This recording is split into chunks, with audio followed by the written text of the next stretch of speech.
Listen to this amazing story of miraculous healing.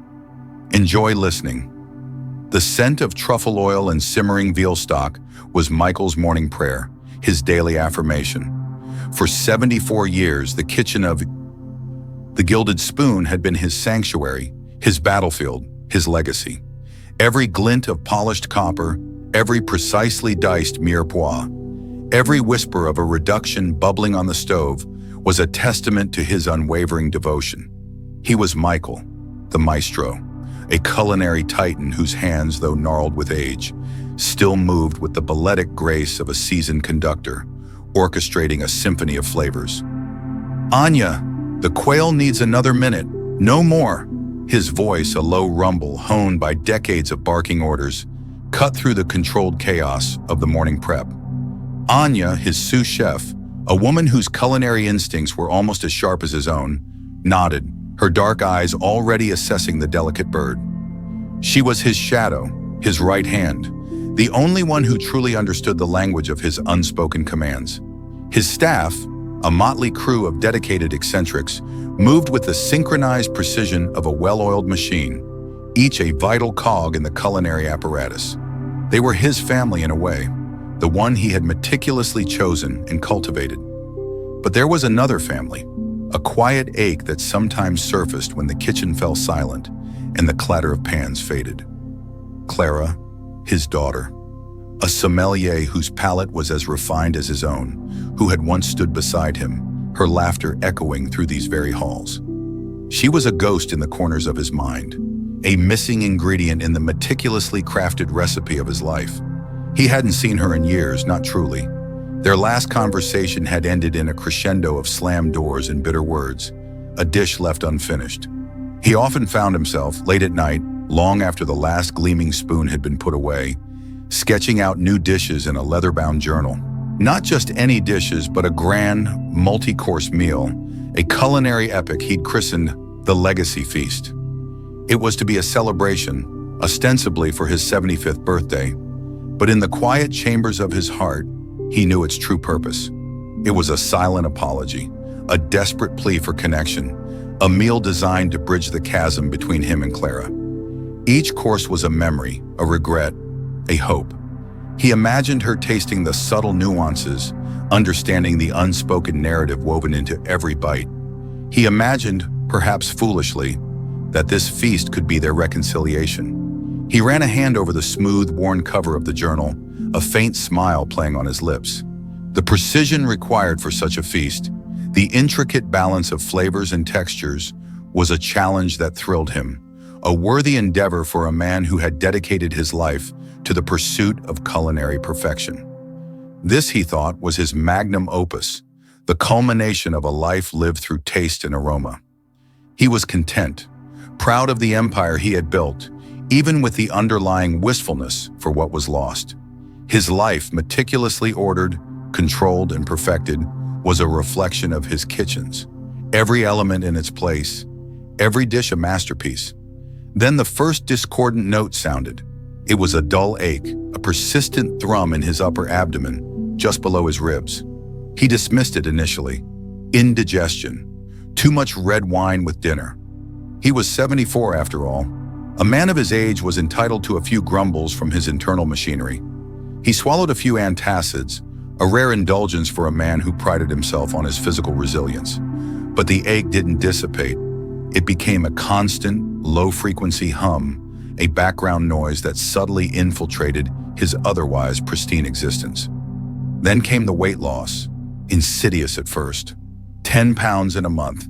He attributed it to the relentless pace of the kitchen, the long hours on his feet. Burning it off, he'd grumbled to Anya, who had eyed him with a subtle, unreadable concern. He'd always been lean, a result of his active lifestyle and disciplined eating habits. But this was different. His trousers felt looser, his chef's whites hung a little more freely. The most disturbing change, however, was in his palate. The rich, complex flavors he had spent a lifetime perfecting, the very essence of his being, now tasted off, metallic, flat. His morning espresso, usually a comforting ritual, now had a bitter, almost chemical tang. The subtle sweetness of a perfectly roasted carrot, the earthy depth of a wild mushroom. They were muted, distorted.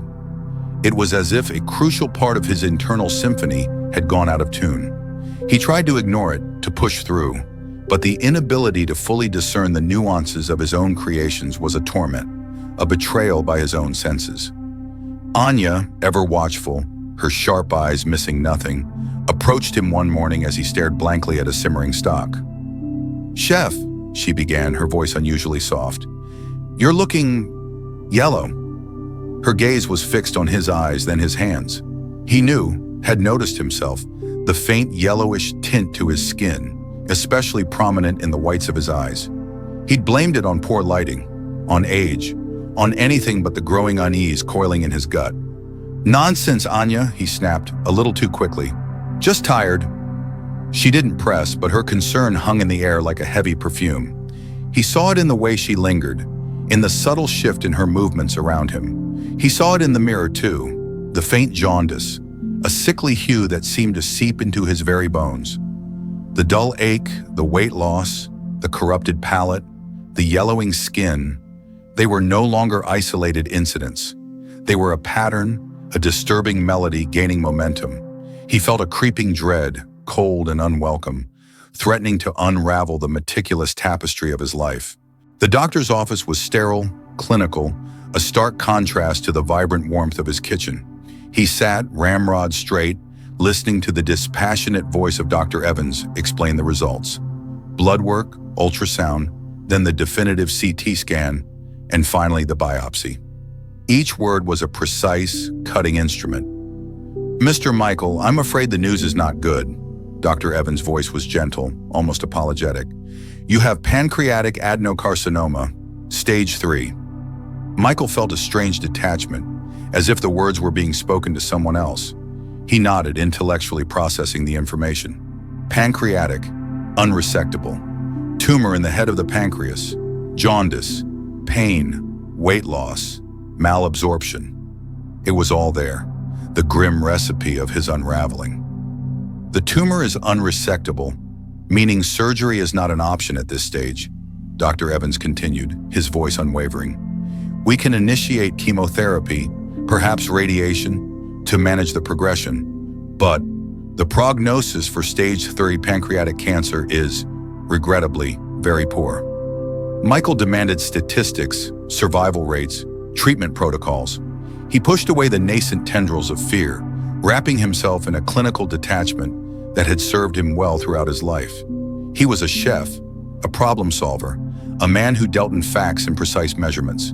This was just another problem, albeit a formidable one. What are the options? What are the probabilities? He asked, his voice steady, betraying none of the turmoil churning within him. Dr. Evans laid out the bleak landscape of his future, a desolate menu of limited choices and even more limited hope. Michael listened, his mind already formulating a strategy, a plan of attack. He would fight this, as he had fought every challenge in his life. He would approach it with the same meticulous precision he applied to his culinary creations. He was still sitting in the sterile examination room, the doctor's words echoing in the sudden silence, when the door opened again. Clara stood there pale and shaken, her eyes wide with a mixture of fear and something else. A flicker of the old affection, perhaps. Anya must have called her. He hadn't told her. He hadn't told anyone. Their eyes met, and for a fleeting moment, the clinical detachment shattered. A wave of vulnerability washed over him, raw and unexpected. He saw the years of unspoken words, the unresolved conflicts, the chasm that separated them. He saw the fear in her eyes and reflected in them, a sliver of his own. "Father," she whispered, her voice trembling. It was the first time she had called him that in years. The sound was a bitter aftertaste, an unsavory truth, far more potent than any diagnosis. The maestro's symphony of flavors had ended, replaced by the discordant notes of illness and regret. His meticulously ordered life, once a testament to his control, was now spiraling into an abyss beyond his command. Tlay crew of culinary misfits moved with practiced efficiency around him, a well-oiled machine powered by Michael's relentless pursuit of perfection. His world revolved around the intricate dance of flavors, the precise execution of dishes, and the unspoken communication that permeated his kitchen. The Gilded Spoon wasn't just a restaurant, it was an extension of himself, a meticulously curated haven where every detail, from the crispness of the linen to the exact temperature of the consommé, was a reflection of his soul. He had plans, grand ones, for his 75th birthday. The Legacy Feast, a multi-course culinary epic he'd been dreaming of for years. It was to be his magnum opus, a final, definitive statement of his craft. And though he rarely admitted it, even to himself, it was also a silent offering, a hope that somehow, through the language of food, he might finally mend the quiet ache that was Clara, his estranged daughter, a sommelier whose touch with wine had once complemented his own culinary magic perfectly.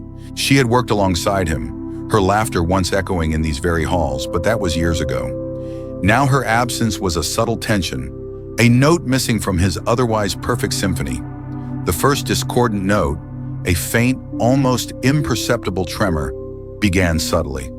It was a dull ache, a persistent throb in his upper abdomen, initially easily dismissed as the consequence of standing for hours on end, or perhaps the rich, late-night tasting sessions that were part of his chef's burden. Indigestion, he thought, or simply age catching up. He was 74 after all. He'd always been robust, almost defiantly so, a testament to his disciplined life. He'd even prided himself on his unwavering appetite, a chef's ultimate professional tool. So when the weight loss started, he brushed it off. 10 pounds in a month. Must be all the extra movement, spring cleaning the pantry, he'd grumbled to Anya, who eyed him with a concern he pretended not to notice. But the changes became less subtle, more insistent. The delicate nuance of a perfectly aged Parmesan, the earthy depth of wild mushrooms. Flavors that had once sung on his palate now tasted muted, flat, sometimes even metallic. It was like a painter suddenly losing his perception of color. He found himself adding more salt, more pepper, trying to coax the familiar vibrancy back, but it was like chasing a phantom. His passion, his very connection to his art, felt dulled. One morning, as he meticulously checked the freshness of a batch of scallops, he caught his reflection in the polished stainless steel of the prep table. His skin, usually a healthy, sun-kissed hue from years of working near hot stoves, had taken on a faint, almost imperceptible yellowish tint. His eyes, normally sharp and clear, seemed to hold a strange, yellowish tinge in their whites. He rubbed them, blaming a late night, but the faint discoloration remained. "Chef, you look a little peaked," Anya said, her voice unusually soft, her eyes lingering on his face. "Are you sure you're all right? You haven't been eating much of late," he scoffed. "Nonsense, Anya. Just a bit tired. The spring menu requires more of me, that's all." But even as he said it, a prickle of unease snaked its way through him. Anya was rarely wrong about the kitchen, or about him. The abdominal pain, which he had so casually dismissed, began to radiate, a dull, persistent burn that wrapped around his back. It was like a knot tightening with each passing day. He found himself leaning against counters more often, pressing his hand against his side as if to physically push the discomfort away. Sleep became elusive, fragmented by the persistent ache. One night he awoke in a cold sweat, the pain so intense it took his breath away. He swallowed a painkiller, but it only dulled the edges, never truly extinguishing the fire within. He tried to rationalize it, to intellectualize the discomfort, but his body, usually his most loyal servant, was rebelling. Anya's concern escalated from gentle suggestions to quiet, insistent pleas. "Chef, please, just a checkup, for my peace of mind, if not your own. You haven't been yourself." She pointed to the discarded plate of uneaten pasta he'd left on his office desk, a cardinal sin for a man who believed in zero waste, especially of good food. He was losing weight at an alarming rate now, his chef's whites hanging looser than they ever had. Finally, worn down by the constant ache and Anya's unwavering gaze, Michael relented. "Fine, Anya. A doctor. A quick one. Just to prove you're overreacting." He said it with a dismissive wave, but the tremor in his hand was undeniable. The initial blood work was a blur of tubes and sterile smells, an alien environment to a man whose world was defined by the aroma of garlic and roasting meats.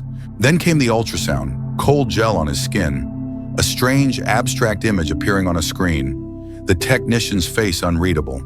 He remained outwardly calm, detached, analyzing the process as he would a new recipe, noting the sterile efficiency, the clinical precision. Then came the CT scan, the whirring of the machine, the claustrophobic tunnel, the metallic taste of the contrast dye, all assaulted his senses. He lay there, a culinary maestro reduced to a biological specimen, a strange sense of indignity washing over him. The biopsy was definitive. Michael sat across from Dr. Ramirez, a woman whose calm demeanor belied the grim pronouncements she was about to deliver. Her office smelled of antiseptic and old paper, a stark contrast to the rich, inviting aromas of his kitchen. "Mr. Volkov," she began, her voice measured, "the tests confirm our suspicions. You have pancreatic adenocarcinoma, stage 3. The tumor is in the head of your pancreas, and it's quite large. Unresectable, I'm afraid." Michael felt a strange, cold calm descend upon him. Unresectable. The word hung in the air like a death knell. He didn't gasp, didn't cry out. He simply nodded, his mind already racing, dissecting the information. "Prognosis?" he asked, his voice steady, almost clinical. "Statistics, treatment protocols. What are my options?" He treated it like a complex problem to be solved, a particularly challenging dish to be perfected. He pushed away any emotional impact, any flicker of fear. This was a scientific problem, and he was a man of logic. Dr. Ramirez explained the grim realities, the low survival rates, the palliative nature of most treatments. She spoke of chemotherapy, of managing symptoms, of pain control. Michael absorbed it all, asking precise questions, demanding details, as if he were ordering a rare cut of meat from a demanding purveyor. He was an observer, an analyst, not a patient whose life was being dissected before his very eyes. He walked out of the clinic, the sterile air still clinging to his clothes, the diagnosis a heavy, unseen weight. He felt oddly numb, disconnected. His world, so meticulously built, so perfectly ordered, was suddenly crumbling, not with a bang, but with the quiet, insidious creep of a disease he couldn't control, couldn't master. The news reached Clara through Anya, who, despite Michael's curt dismissal of the diagnosis as a minor setback, had insisted on informing her. Clara arrived at the restaurant hours later, pale and shaken, her eyes wide with a mixture of fear and a vulnerability he hadn't seen in years. She stood in the middle of the empty dining room, the elegant tables now silent, the air devoid of the usual culinary symphony. "Father," she whispered, her voice barely audible. Michael turned, his face a mask of carefully constructed indifference. He saw the tremor in her hands, the unshed tears in her eyes. For a fleeting moment, the carefully built wall around his emotions wavered. A flicker of something, raw and unsettling, passed through him. Fear, perhaps, or a profound sadness. But he quickly suppressed it, reasserting control. "Clara," he said, his voice flat, devoid of warmth, "there's nothing to see here, just a minor inconvenience. I'm handling it." He looked away, unable to meet her gaze, unable to acknowledge the silent accusation, the unspoken pain that hung between them. The unsavory truth had been laid bare, not just of his illness, but of the chasm between him and his daughter. He was a chef who had lost his appetite, a maestro whose symphony was about to fall silent, and a father who couldn't bring himself to truly face his own daughter. The stage was set, not for a grand feast, but for a bitter aftertaste. The subtle changes Michael had first dismissed as the minor inconveniences of aging began to sharpen their edges, disrupting the meticulously calibrated rhythm of his days. The dull ache in his upper abdomen, once an occasional guest, had taken up residence, a persistent, gnawing presence. He'd attributed it to the richer sauces, perhaps a late-night tasting, but the antacids barely touched it. Then came the insidious weight loss, 10 pounds in a single month, a fact that had quietly horrified him despite his attempts to rationalize it away. He'd always been lean, but this was different, a gauntness that hollowed his cheeks and made his chef's whites hang a little looser. Most unsettling, however, was the change in his palate.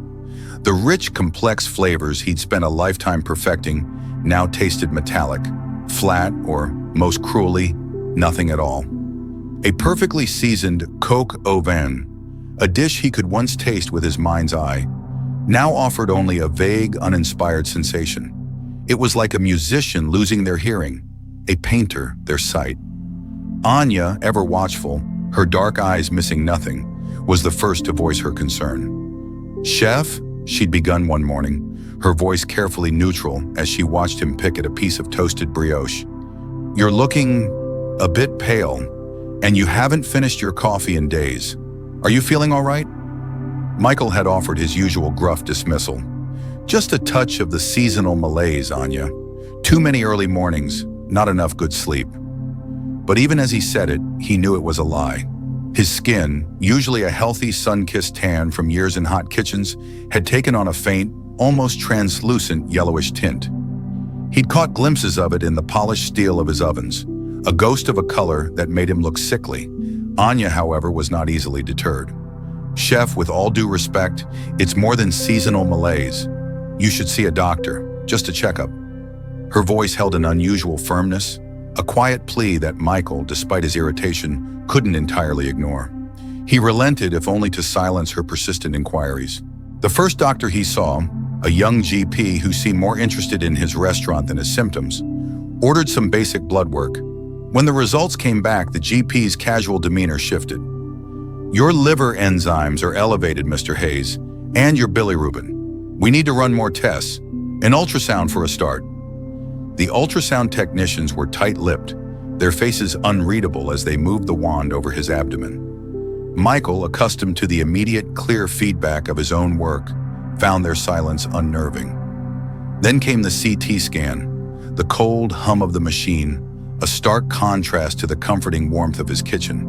And finally, the biopsy, a sharp, invasive sting that left him feeling violated. The day of the diagnosis, Michael sat in a sterile, impersonal office, the scent of antiseptic assaulting his senses. Dr. Elena Rodriguez, a grave-faced oncologist with kind but weary eyes, held a thick file. She spoke in measured tones, her words clinically precise, yet each one landed like a blow. "Mr. Hayes, the results are conclusive. You have pancreatic adenocarcinoma, stage 3. Michael's mind, a master of compartmentalization, immediately began to process the information. He felt a peculiar detachment, as if she were discussing someone else's fate. "Adenocarcinoma, head of the pancreas, I presume?" he asked, his voice steady, almost conversational. Dr. Rodriguez nodded, a flicker of surprise in her eyes. "Yes, the tumor is significant and unresectable at this stage. It's entwined with surrounding vasculature." She paused, her gaze softening. "I'm so very sorry, Mr. Hayes. The prognosis for stage 3 pancreatic cancer is challenging. We're talking about limited treatment options, chemotherapy, possibly radiation to manage pain, but a cure," she trailed off, her meaning clear. Michael felt nothing, or rather he forced himself to feel nothing.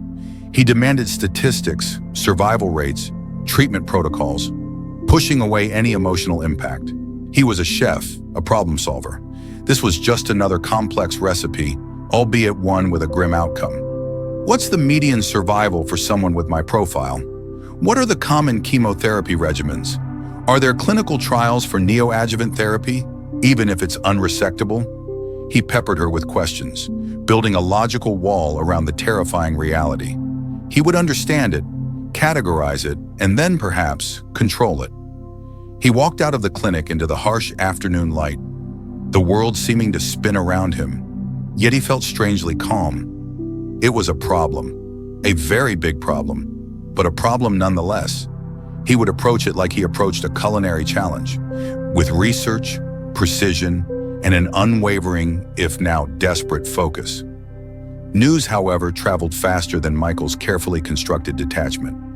Anya, seeing his deterioration, had discreetly reached out to Clara, his daughter. He'd wanted to keep it from her, to protect her from the ugliness. But Anya knew his fiercely independent nature well enough to go behind his back. Clara arrived that evening, unannounced, her face pale, her eyes wide with a mixture of fear and barely suppressed anger. She stood in the doorway of his apartment, a ghost from a past he tried to bury. Her sommelier's uniform, usually so crisp and elegant, was rumpled, as if she'd pulled it on in a hurry. "Dad," she whispered, her voice cracking. "Anya called. What's going on?" For the first time since the diagnosis, Michael felt a tremor, a chink in his armor of rational detachment. He looked at her, at the raw vulnerability in her eyes, and the carefully constructed wall around his emotions wavered.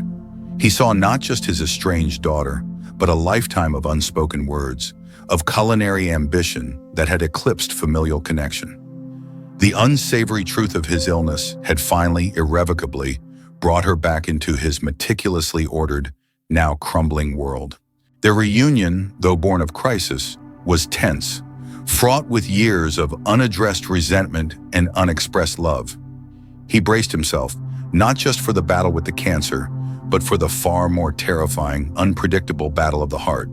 The harsh reality of his diagnosis, delivered with the cold precision of a surgeon's scalpel, quickly morphed into the even harsher reality of treatment. Michael, ever the pragmatist, had chosen the most aggressive chemotherapy regimen available, a decision fueled by a desperate, if unstated, hope to outmaneuver the enemy within. The first cycle hit him like a culinary catastrophe. The carefully calibrated balance of his body, once a temple to refined tastes and precise movements, was thrown into violent disarray. Extreme fatigue became his constant companion, not the gentle weariness of a long day in the kitchen, but a leaden paralysis that seeped into his bones, making even the simplest tasks, lifting a fork, walking to the bathroom, monumental efforts. Nausea, a cruel irony for a man whose life revolved around food, gnawed at him incessantly. The subtle nuances of his once-beloved kitchen aromas now triggered waves of revulsion, forcing him to retreat from the very heart of his world. And the taste. Oh, the taste. Everything was metallic, bitter, or utterly bland. The vibrant symphony of flavors he lived for was reduced to a discordant cacophony, or worse, a silent void. He might as well have been eating cardboard. This profound loss, the complete erosion of his most vital sense, was a torment more exquisitely painful than any physical ache. He tried to maintain his routine at the Gilded Spoon, a futile attempt to cling to the Michael he once was. He'd arrive, pale and drawn, his chef's whites hanging loosely on his increasingly gaunt frame. But his hands, once steady and precise, now trembled uncontrollably when he tried to julienne a carrot or delicately plate a scallop. His focus, once laser-sharp, wavered, his mind drifting into a haze of fatigue and pain. Anya, his sharp-eyed sous chef, would quietly step in, seamlessly taking over the task Michael could no longer manage, her unspoken understanding a balm and a humiliation all at once. He'd observe himself with a detached, almost scientific curiosity, meticulously recording his symptoms in a small notebook, charting the ebb and flow of his pain, the timing of his nausea, the exact shade of his deepening jaundice. He sought to understand, to quantify, to control this invading force, as if by dissecting its patterns, he could somehow master it, just as he had mastered the most complex sauces. Clara, despite the raw edges of their past, had moved into his spacious, minimalist apartment above the restaurant. Her presence was a constant, quiet hum, a blend of comfort and friction. She'd bring him small, bland meals, unseasoned broth, plain rice, that he could barely stomach. Her attempts to nourish him often met with his curt rejections. "It's tasteless, Clara, like ash." He'd snapped one afternoon, immediately regretting the sting in his voice as he saw her shoulders slump. She'd respond with a weary patience that chipped away at his rigid independence. "It's what the doctor said, Dad. You need to keep something down." She'd hover, adjusting his pillows, refilling his water glass, her quiet ministrations a constant reminder of his vulnerability, his absolute dependence. He resented it, even as he grudgingly accepted her help. He resented the weakness that necessitated it, the illness that stole his autonomy, the daughter who saw him in this diminished state. One evening, After a particularly brutal chemotherapy session, he lay in bed staring at the ceiling, the metallic tang in his mouth suffocating him. Clara sat in the armchair by the window, reading or pretending to. "Why are you doing this, Clara?" he rasped, his voice thin and reedy. "You have your own life, your own career." She lowered her book, her eyes so like his own, filled with a complex mixture of exhaustion and something he couldn't quite name. "Because you're my father, Michael," she said simply, the use of his first name a quiet rebellion, a statement of their fractured relationship. "And because someone has to." Her gaze held his, challenging him, daring him to deny the truth of her words, the truth of his absolute need. He turned his head away, a quiet groan escaping him. He hated this, every agonizing moment of it. He hated being weak, hated being sick, hated being seen. Most of all, he hated that he couldn't cook, that the very essence of his being was being stripped away, leaving him hollow and tasteless, just like the food he could no longer bear to eat. The frustration was a hot, bitter bile in his throat, competing with the nausea. This wasn't merely survival. It was a slow, agonizing surrender. And Michael, the maestro of control, felt himself losing the battle, one agonizing, tasteless day at a time. The spiritual transformation he needed felt as distant and unappetizing as the unseasoned broth Clara had brought him. He was a scientist of food, not a mystic, and this disease was a chemical reaction, not a divine test, or so he desperately tried to believe. The relentless assault of chemotherapy, which Michael had so clinically embraced as his path to victory, proved not a decisive blow against the cancer, but a brutal, prolonged siege against his own body. The initial fatigue and nausea, though debilitating, were mere skirmishes compared to the full-scale war that erupted within him. The second and third cycles brought with them an escalating cascade of symptoms that stripped away his remaining defenses, leaving him raw and exposed. His doctor, a kind but weary oncologist named Dr. Aris, delivered the news with a grim expression that spoke volumes before the words even formed. "Michael, the latest scans, they show no significant reduction in tumor size. In fact, there's a slight progression. The chemotherapy isn't working as we'd hoped." Michael, propped up in a hospital bed, felt a cold dread seep into his bones, colder than any ice bath he'd ever used to shock vegetables. He wanted to demand statistics, to ask about alternative protocols, but the words caught in his throat, replaced by a bitter, metallic taste.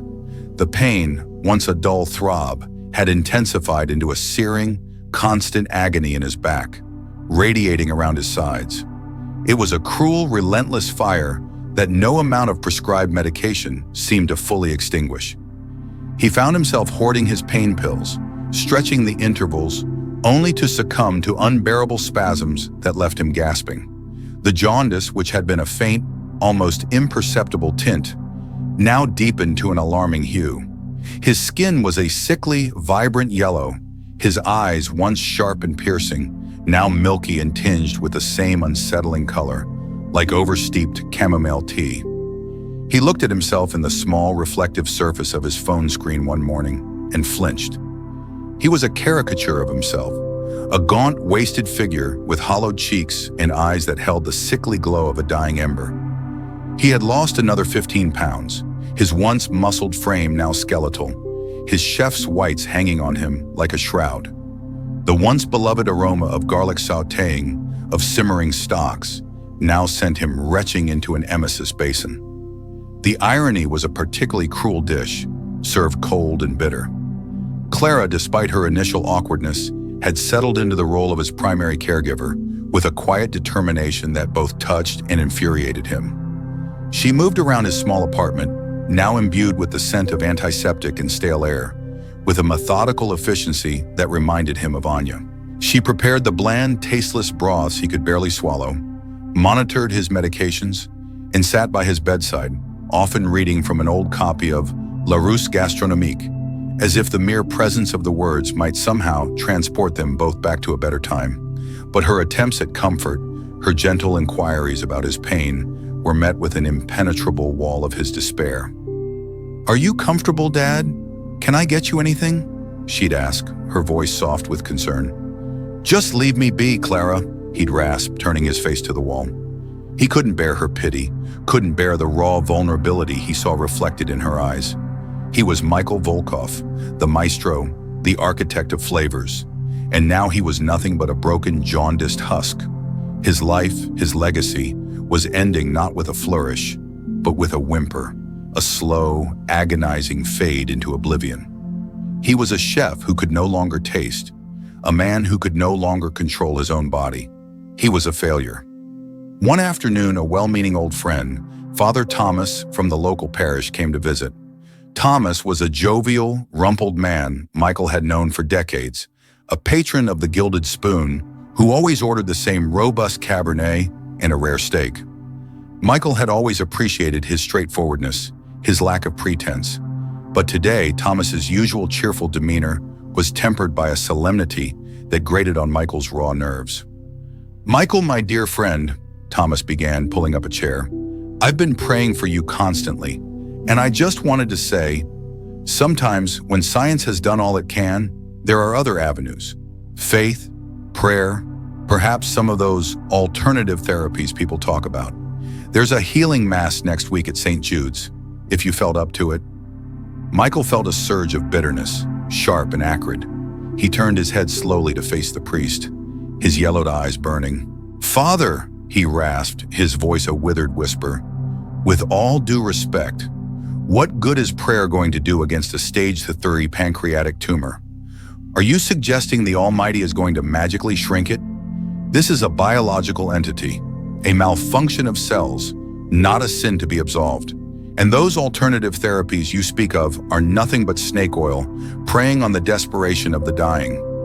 I deal in facts, Father, in measurable outcomes, in scientific principles, not in wishful thinking or superstition." He coughed, a dry, racking sound that left him breathless. "My body is failing, Father. It's a scientific reality. There's no miracle cure for this." Thomas looked at him, his kind eyes clouded with sadness, but he said nothing more on the subject. He simply sat, offering a quiet, comforting presence, which Michael, despite himself, found marginally less irritating than Clara's overt attempts at care. As the days blurred into weeks, Michael retreated further into himself, a fortress of pain and despair. The world outside his window, the vibrant life of the city, the bustling kitchen he once commanded, all seemed distant, irrelevant. His thoughts circled endlessly around his inevitable end, the unwritten recipes, the unfinished legacy. He envisioned Clara, after he was gone, inheriting a collection of worn cookbooks and a restaurant that would slowly, inevitably, lose its luster without his guiding hand. The bitter taste of failure was now the only flavor he knew. He was fading, and with each passing day, the hope for anything other than a slow, agonizing surrender dwindled to nothing, replaced by a profound, soul-crushing certainty of his own demise.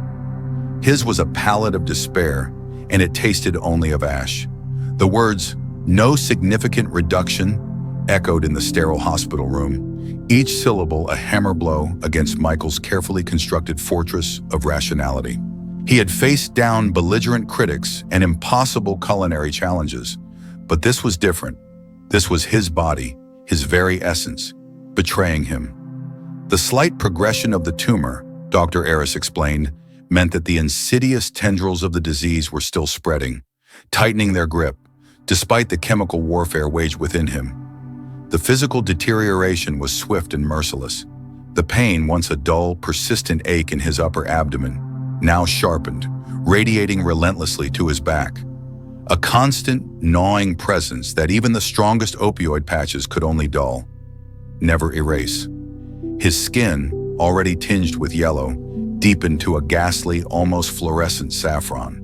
His eyes, once sparkling with the fierce concentration of a chef in his element, were now sunken pools of the same unnatural hue, reflecting not light, but a profound, weary despair.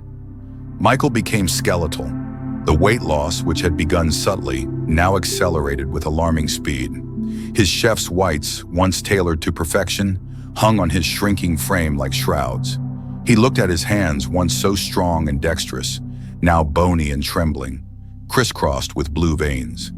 and saw not the tools of his trade, but the stark evidence of his body's consumption from within. The irony was a bitter metallic taste in his mouth, worse than any chemotherapy side effect. A chef, starving to death. He retreated into himself, a fortress of pain and bitterness. Clara's attempts at comfort, her soft words, her gentle touch, were met with an impenetrable wall of silence, or worse, irritable snaps. "What's the point, Clara?" he'd rasp one evening, his voice thin and reedy. "I'm a husk. There's nothing left to save." He saw the hurt in her eyes, the worry lines etched deeper around them, but he couldn't bring himself to care. His world had shrunk to the confines of his own suffering. Even his longtime friend, Old Man Tiber, the gruff but kind fishmonger who supplied the gilded spoon with its pristine seafood, couldn't break through. Tiber had visited, his usually booming voice lowered to a respectful murmur, bringing with him a small, worn prayer book. "Michael," he'd said, clearing his throat, Sometimes there are things beyond what we can see or touch. Maybe a little faith, a little prayer." Michael had scoffed, a dry, rasping sound. "Faith? Prayer? Tiber, my body is failing. My organs are shutting down. I need science, not fairy tales. Go home, old friend. There's nothing here for you to do." He regretted the harshness the moment the words left his lips, seeing the flicker of hurt in Tiber's eyes before the old man quietly excused himself. But the cynicism was too deeply ingrained, too much a part of his intellectual armor. He had built his life on verifiable facts, on repeatable processes. A miracle? An unscientific anomaly? He dismissed it out of hand. Clara, however, was stubbornly persistent. One afternoon, while Michael drifted in and out of a pain medication haze, she was rummaging through his study, a room he hadn't entered in months. Dust motes danced in the slivers of sunlight cutting through the heavy drapes. On a high shelf, tucked behind a collection of ancient culinary texts, she found it. A thick, leather-bound journal, its pages yellowed with age, its spine cracked. It wasn't a cookbook, not in the traditional sense. It was filled with elegant, looping handwriting, interspersed with intricate sketches of dishes and detailed notes on flavor profiles. As she flipped through it, her breath hitched. It was a culinary diary, yes, but far more profound. There were complex, never-before-seen recipes, described with an almost poetic flourish. And woven through them, like delicate threads, were philosophical musings on food, on life, on love. She recognized his precise hand, his meticulous attention to detail, but there was a vulnerability here she had rarely witnessed. One section, heavily underlined and annotated, was titled The Legacy Feast. It wasn't just a menu, it was a narrative, a multi-course culinary journey, each dish symbolizing a memory, a lesson, a feeling. And within those pages, a specific entry dated years ago articulated the true purpose of the feast. For Clara, a culinary letter, an apology, a testament to what I could not say. Clara felt a profound ache in her chest. All these years, his silence had felt like indifference. Now she understood. This was his language of love, meticulously composed, hidden away. She sat by his bedside, the journal open to that page. "Dad," she began, her voice soft but firm, "I found this. Your legacy feast. It's beautiful." She read excerpts, her voice trembling slightly, hoping the words, the essence of him, could pierce through the fog of his pain. Michael stirred, groaning.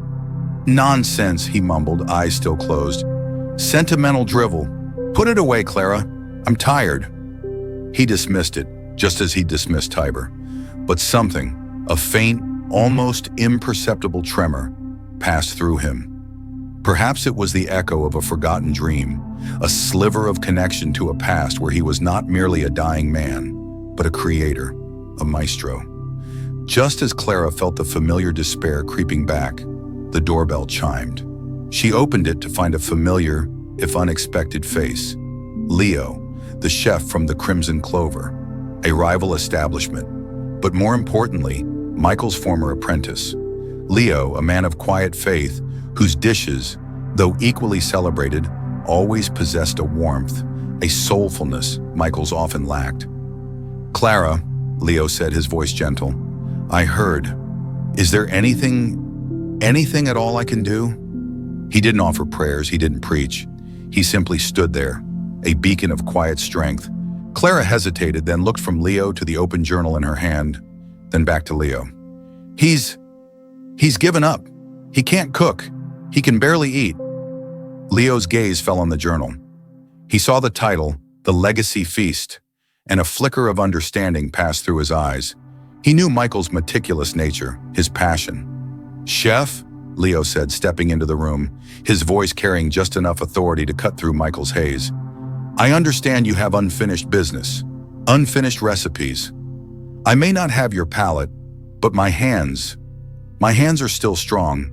If you can still guide me, if you can still dictate, I would be honored to be your hands for one last masterpiece." It wasn't a plea for help. It was a challenge, a direct appeal to Michael's pride, to the very core of his identity as a chef.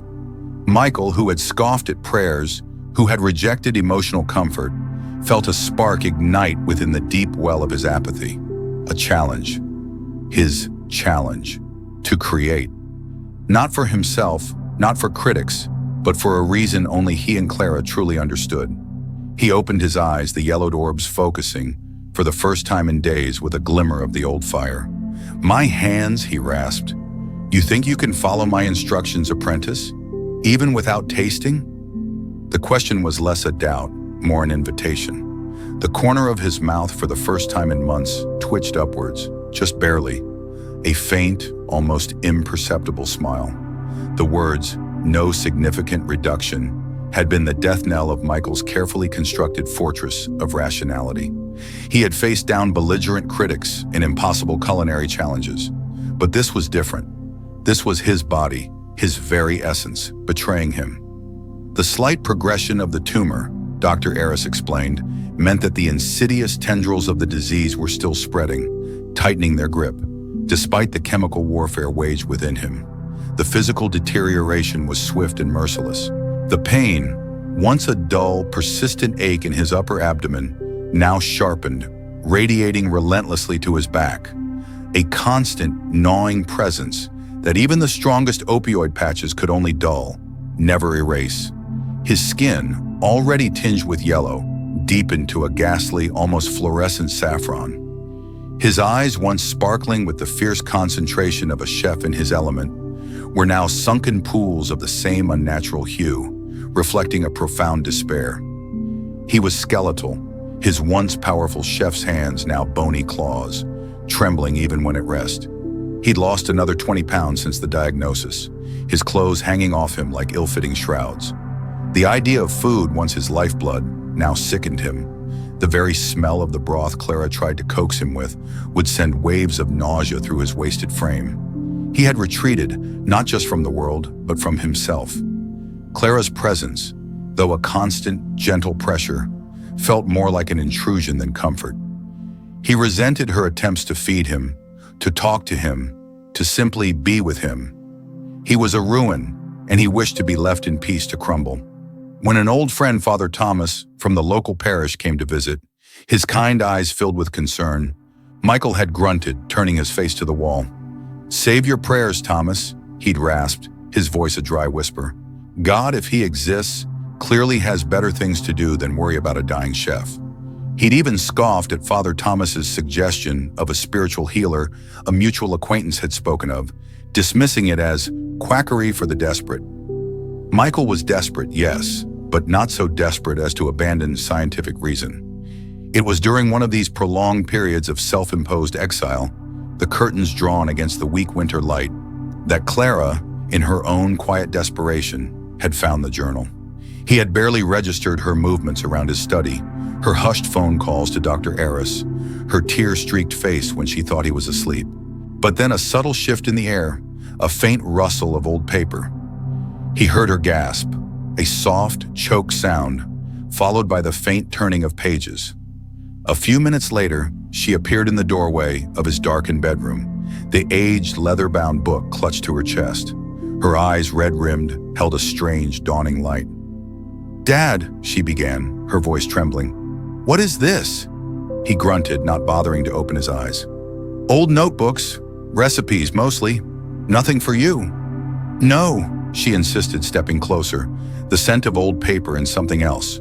Hope, wafting towards him. This isn't just recipes. She cleared her throat, and then, her voice surprisingly steady, she began to read. The Legacy Feast, not merely a meal, but a symphony of sentiment. Each course, a note, each flavor, a memory.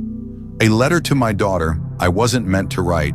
A taste of every regret, every unspoken word, every ounce of love I hoarded in my chef's heart. For Clara, my Clara. Michael's eyes snapped open. The words, his own words, spoken by her, hit him with the force of a physical blow. He remembered writing that years ago in a burst of self-indulgent melancholy after one of their particularly fiery arguments. He'd intended it as a personal exercise, a way to channel his frustrations and his fierce, if clumsy, love for her. He'd never meant for her to see it. It was too raw, too vulnerable. Stop, he croaked, his voice rough. It's nonsense. Sentimental drivel. Clara ignored him. The first course, a consommé of forgiveness. Clear, pure, to cleanse the palate of bitterness. Distilled from years of unspoken apologies, simmered with the patience I never showed, infused with the delicate warmth of understanding. Dad, what?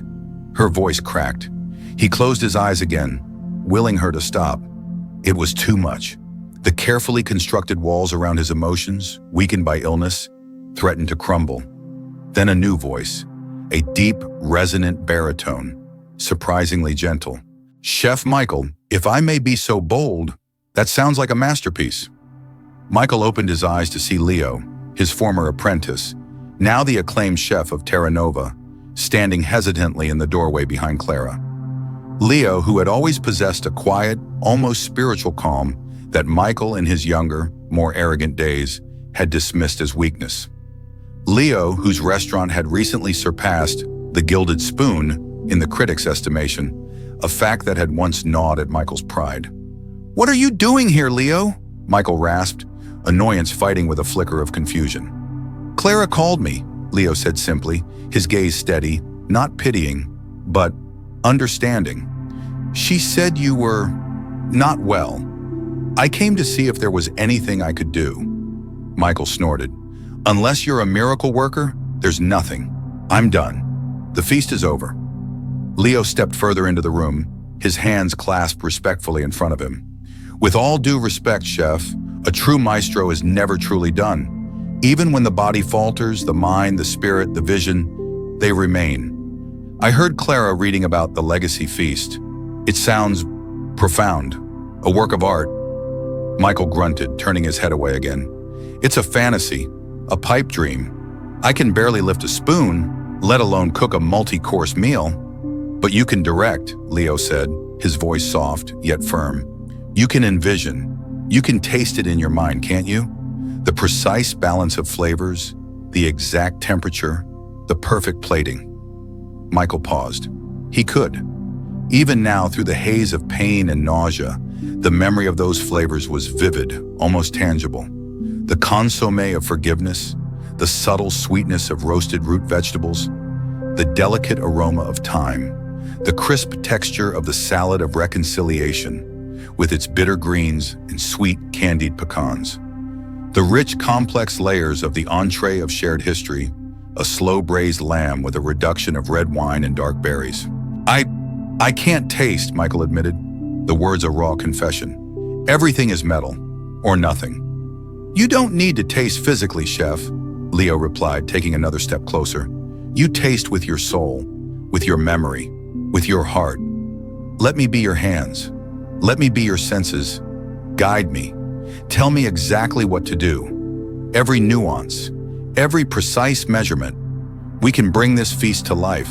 Not for a restaurant, not for critics, but for Clara. For this letter you wrote. Leo's gaze flickered to Clara, who stood silently, tears streaming down her face, clutching the journal. The challenge hung in the air. Michael, the great chef, reduced to a mere director. His pride screamed at the humiliation. But then his gaze fell on Clara, her face a messy mask of sorrow and a fragile, nascent hope. And he remembered the words from the journal, the true purpose of the feast. A letter to my daughter I wasn't meant to write. This wasn't about him. It wasn't about his illness, his failure, his despair. It was about her. A final, desperate effort to convey what he had always struggled to articulate. A way to give her something, anything of himself, beyond the bitterness and the regret. The idea of creating it, even through Leo, felt like a desperate gasp for air in his suffocating despair. The thought of pouring his remaining essence into something beautiful, something for her, ignited a tiny forgotten spark within him. It was a purpose beyond his own suffering, a focus that transcended the relentless pain.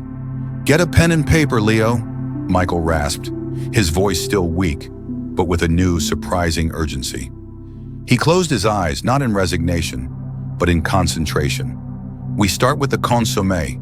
It needs to be clarified 3 times, not twice, 3. And the mirepoix, finely diced, to release every atom of flavor." He began to dictate, syllable by slow syllable, the intricate details of a dish that lived only in his mind. The pain was still there, a dull throb in his back, a constant pressure in his abdomen. But for the first time in what felt like an eternity, his mind was not consumed by it. It was consumed by flavors, by textures, by the delicate dance of ingredients. He was creating not for himself, but for her. And in that act of selfless devotion, a strange, unexpected peace began to settle over him. The kitchen hummed with a different kind of energy that morning, not the usual frantic ballet of a busy service, but a hushed, reverent focus. Leo, his brow furrowed in concentration, moved with an almost ethereal grace, each movement precise, deliberate, guided by the whisper-thin directives from Michael's bedside. Michael, propped up by an uncomfortable stack of pillows, his breath a shallow rasp, watched through half-lidded eyes. The saffron glow of his skin a stark contrast to the white linen of his chef's jacket, which hung loosely on his emaciated frame. Anya hovered nearby, a silent sentinel, her gaze flickering between her mentor and the simmering pots. Clara, her face etched with a mixture of hope and fear, stood by the doorway, her hands clasped tightly. "The confit, just a touch more." "Reduction," Michael managed, his voice barely audible. But the intent was clear. Leo nodded, adding a spoonful of the intensely flavored liquid to the delicate duck, his movements reflecting years of apprenticeship under the master. The aroma, rich and complex, wafted through the kitchen, a phantom sensation for Michael, whose sense of smell and taste had long since vanished. Yet he knew the flavor, could recall its nuances as if tasting it now, an internal symphony playing out in his mind. This was it, the final dish of the legacy feast. The pan-seared scallops, glistening and perfectly caramelized, nestled beside a vibrant pea puree. The slow-cooked short ribs falling apart at the touch, bathed in a shimmering demi-glace. And now the confit, the crowning glory, intricately plated atop a bed of truffled polenta. Each component, a culmination of his life's work, a silent letter to Clara, composed not with words but with the language of his heart. Leo carefully placed the last sprig of microgreens, stepping back to admire his work. The plate was a masterpiece, a culinary poem. Michael felt a strange sensation, a lightness that was both exhilarating and terrifying. He had poured every last drop of his being into this, every memory, every regret, every unspoken word of love. "Perfect," Michael whispered, a ghost of his old commanding tone. A faint smile, the first in weeks, touched his lips. It was done. His legacy delivered. Just then, the outer door of the dining room chimed softly. Clara's head snapped up. "She's here," she mouthed, her eyes wide. Michael, summoning a reservoir of strength he didn't know he possessed, pushed himself up slightly, his gaze fixed on the doorway. Clara entered, her steps tentative, her eyes scanning the room, her hand instinctively going to her throat. She looked at the table, laden with the feast, then at Leo, then finally at Michael. Their eyes met, and in that silent exchange, years of unspoken words, of hurt and longing, dissolved. There was no need for explanation, no need for apologies. The feast, gleaming on the table, spoke volumes. It was a declaration, a surrender, a final, profound act of love.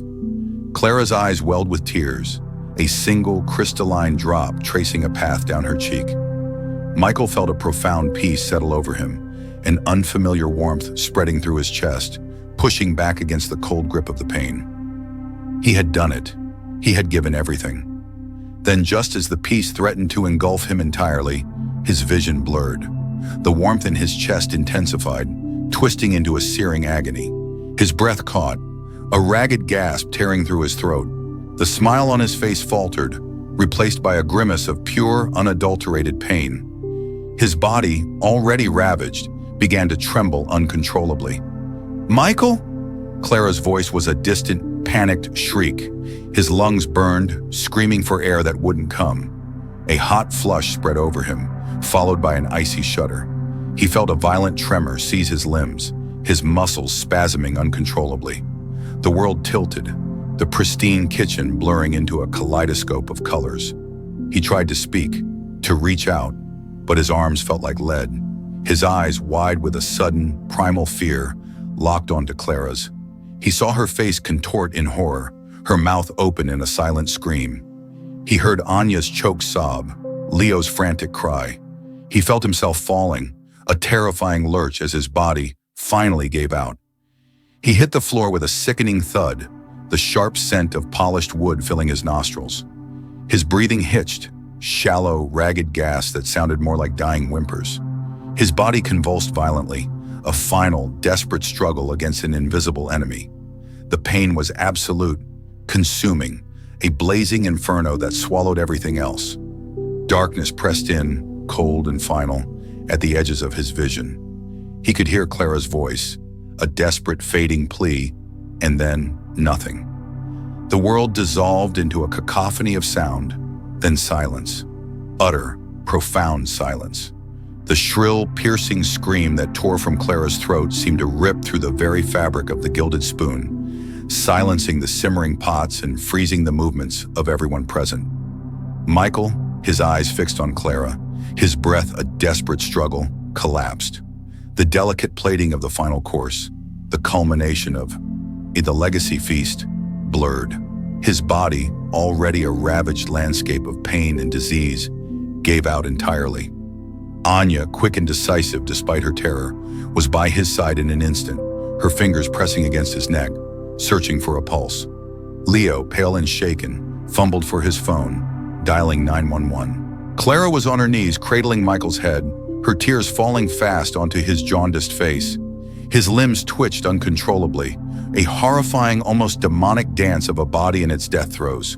A thin, rattling gasp escaped his lips, and then, mercifully, silence. The ambulance ride was a blur of flashing lights and frantic voices. Clara clung to Michael's unresponsive hand, whispering apologies, declarations of love, and desperate pleas for him to hold on. At the hospital, the emergency room became a maelstrom of activity. Doctors, their faces grim, barked orders. Michael was intubated, lines and tubes sprouting from every part of his body. Dr. Aris, summoned by the news, stood at Clara's side, his expression sympathetic but resolute. "Clara, his liver is failing. His kidneys are shutting down. The tumor, it's massive, pressing on everything. We're doing everything we can, but you need to prepare yourself. This is likely the end." The words hung in the sterile air, heavy and final. Clara felt a cold dread seep into her bones. She sat by Michael's bedside, watching the steady, agonizing beep of the monitors, each sound a stark reminder of his fading life. Anya and Leo arrived later, their faces streaked with tears. The gilded spoon, for the first time in its illustrious history, was closed.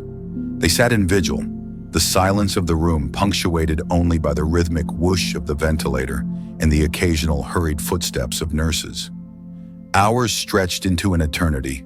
The night deepened, bringing with it the chilling certainty of impending loss.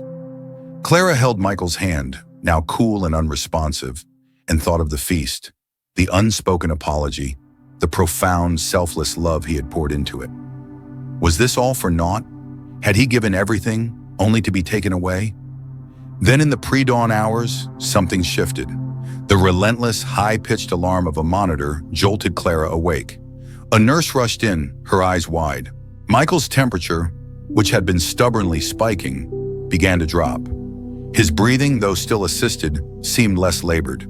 His heart rate, dangerously erratic, found a more stable rhythm. Dr. Aris was called back in. He examined Michael, his brow furrowed in concentration, then disbelief. His fever, "It's broken," he murmured, almost to himself. He checked the chart, then Michael's vitals again.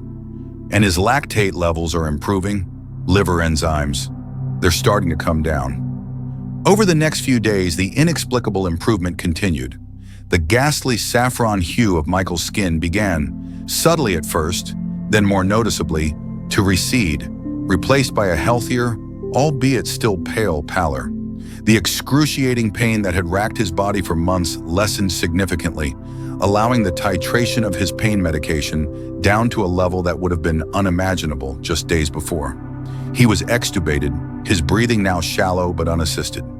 Then the most remarkable change: he asked for food, not a specific dish, not a critique of the hospital fare, but simply weekly a craving for sustenance. "Something bland," he rasped, his voice hoarse but undeniably his own. "Porridge, perhaps." Clara, tears streaming down her face, ordered everything on the hospital menu. He ate slowly, deliberately, the first true hunger he had shown in months. But the true miracle was yet to be revealed. A follow-up CT scan, performed with cautious optimism by Dr. Aris, showed what should have been impossible. The massive, unresectable tumor in the head of Michael's pancreas, the one that had clung to his organs with such tenacious cruelty, had shrunk. Not vanished, but significantly reduced in size. The compression on his bile duct, the cause of his severe jaundice, had eased. The medical team, usually so composed and analytical, was baffled. Dr. Aris called it an unprecedented spontaneous regression, or a delayed synergistic effect of the earlier, seemingly failed chemotherapy. He spoke of statistical anomalies, of the body's mysterious capacity for healing, but he had no real explanation. Michael, however, knew. Lying in his hospital bed, his body still weak but his mind clearer than it had been in years, he remembered the moments leading up to his collapse, the intense focus, the complete surrender to the artistic process, the profound, selfless love for Clara that had fueled every whispered instruction for the legacy feast. He had given everything. He had emptied himself of ego, of fear, of despair, pouring it all into that final perfect creation, not for his own glory, but as a silent, desperate plea for forgiveness and love. It was a complete internal shift, a release of all attachment to his own suffering, a realization that his legacy was not about his life, but about the love he could still share. And in that ultimate act of selflessness, something had been unlocked. A channel had opened. He didn't understand the mechanics, the science, but he felt it in his bones. It wasn't the doctors, not the drugs, but the unexpected recipe for recovery hidden within the heart of a father desperate to show his love. The tumor had shrunk, not because of medicine, but because of a love that had truly moved mountains within him. And now, for the first time in too long, a different kind of hope, a profound gratitude began to bloom within Michael's weary soul. The impossible, it seemed, was merely a different kind of ingredient, and it had just given him a second chance. The hushed urgency of the emergency room had given way to the sterile quiet of Michael's private hospital room. Days had bled into each other, a slow, agonizing vigil for Clara, Anya, and even Leo, who returned daily, his usual placid demeanor etched with concern. The doctors, initially grim-faced and filled with hushed prognoses of multi-organ failure and irreversible decline, had begun to exhibit a subtle shift in their expressions. First, a flicker of bewilderment, then a cautious optimism, and finally outright professional bafflement. Michael, who had been a hair's breadth from death's door, had, against all medical odds, stabilized. The convulsions had ceased within hours of his arrival at the hospital, followed by a profound, almost coma-like sleep. Then the fever that had raged for days, threatening to consume him completely, broke. The change was palpable, a tangible cooling of his skin, a softening of his rigid posture. His breathing, once a shallow, desperate rasp, deepened, evening out into a steady, rhythmic cadence. Clara, who had barely left his side, watched with a mixture of terror and dawning, fragile hope. She'd clung to every flicker of improvement, every positive murmur from the nurses. The most striking change, the one that made the medical staff scratch their heads and exchange incredulous glances, was the jaundice. The deep, almost orange hue of Michael's skin and eyes, a telltale sign of his failing liver and obstructed bile ducts, had begun to recede. Slowly at first, then with increasing speed, the yellow faded, replaced by a healthier, though still pale pallor. His eyes, once cloudy and tinged with bile, began to clear, revealing the familiar sharp blue beneath. Then came the hunger. It started with a faint mumble, a barely audible sound from his still sleeping form. Clara leaned closer, her heart hammering. "Food," he'd whispered, his voice hoarse, cracked. It was the first time in months he had expressed a genuine desire for anything solid beyond the bland, prescribed nutritional supplements. When the nurse brought him a small bowl of chicken broth, he drank it greedily, his eyes fluttering open to meet Clara's. A weak, almost imperceptible smile touched his lips. The subsequent scans were the true marvel. The initial CT scans, taken immediately after his collapse, had shown a tumor that was still large, still aggressively consuming his pancreas, pressing on vital structures. But the follow-up scans, ordered a week later as a matter of routine, revealed something astonishing. The tumor, while still present, had significantly reduced in size. Not just a slight regression, but a measurable, undeniable shrinkage that defied the natural progression of his aggressive cancer. The obstruction in his bile duct, the primary cause of his jaundice, had eased, allowing bile to flow more freely. Dr. Evans, Michael's oncologist, stood by his bed, a sheaf of reports in his hand, his expression a mixture of professional awe and intellectual frustration. "Mr. Dubois," he began, his voice lacking its usual confident certainty, "this is remarkable. Unprecedented, really. We're seeing a significant reduction in the tumor mass. It's almost as if the previous chemotherapy, which we considered ineffective, has had a delayed synergistic effect. Or perhaps spontaneous regression, though in a stage 3 pancreatic adenocarcinoma, that's almost unheard of." He avoided Michael's gaze, clearly uncomfortable attributing it to anything beyond the realm of textbook medicine. "What this means," he continued, regaining a sliver of his professional composure, "is that what was previously deemed inoperable is now, potentially, resectable. We believe we can now safely attempt surgery to remove the remaining tumor." Clara gasped, tears springing to her eyes. Surgical intervention had been a desperate, impossible dream just weeks ago. Michael, however, listened to the doctor's explanation with a quiet, knowing look in his eyes. He understood the medical jargon, the desperate attempts to quantify and explain something that, to him, felt beyond the rational. He knew it wasn't a delayed chemical reaction or some random statistical anomaly. He looked at Clara, then at the half-eaten bowl of broth on his bedside table, and finally at his own hands, still thin, but no longer trembling with the tremors of advanced disease. He had come to the precipice, offered everything he had left, not for himself, but for her, for the love he had denied and buried for so long. In that act of complete, selfless surrender, of pouring his very essence into the legacy feast as a final, desperate apology, something had shifted within him, not just physically but spiritually. He had released the need for control, the rigid adherence to logic, the fear of vulnerability. He had given up not on life, but on his old way of living it. And in that surrender, life had, inexplicably, been given back. He closed his eyes, a profound gratitude washing over him, a feeling far deeper than the relief of physical recovery.